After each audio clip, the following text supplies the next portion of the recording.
So నేను government subsidy ద్వారా drip వేయించుకున్నప్పుడు నాకు వెంచరీ అసెంబ్లీ కూడా ఇచ్చారు.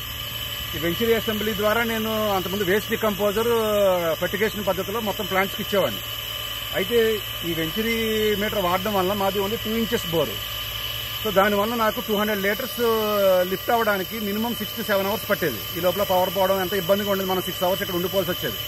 సో ఇలా లాభం లేదని చెప్పేసి నేను సొంతంగా డిజైన్ చేసుకుని నేను ఏం చేశానంటే ఒక 1/2 HP మోటార్ తీసుకున్నాను. 1/2 HP మోటార్కి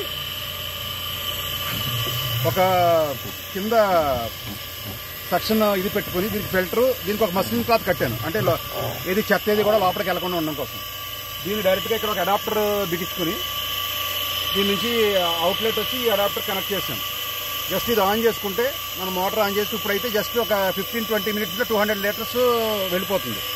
అది ఒక అడ్వాంటేజ్, టైం అడ్వాంటేజ్ ఒకటి. నెక్స్ట్ బోర్ మీద కూడా లోడ్ పడేది. ఎందుకంటే వెంచరీ మనం ఆన్ చేయాలంటే ఆ బోర్ వైపు నుంచి వచ్చే వాటర్ని మనం ప్రెజర్ పెంచడం కోసం మనం ఇది కట్ చేసేవాళ్ళం, వాల్వ్ బాగా తగ్గించేవాళ్ళం. సో ప్రెజర్ ఎక్కువ వచ్చి రావడం కోసం దానివల్ల మోటార్ మీద కూడా లోడ్ పడేది. మోటార్ కూడా కాలిపోయింది 1-2 సార్లు. ఎప్పుడైతే నేను ఇలా 1/2 HP మోటార్ పెట్టానో మోటార్ మీద కూడా లోడ్ పడట్లేదు. ఇది కూడా 1/2 an hourలో లిఫ్ట్ అయిపోతుంది 200 లీటర్స్, మాక్సిమం 20 minutes అంతే. ఇది ఎకనామికల్గా అనిపించింది నాకు. సో ఇది నేను డిజైన్ చేసుకుని చేసుకుంటాను. Okay sir, thank you.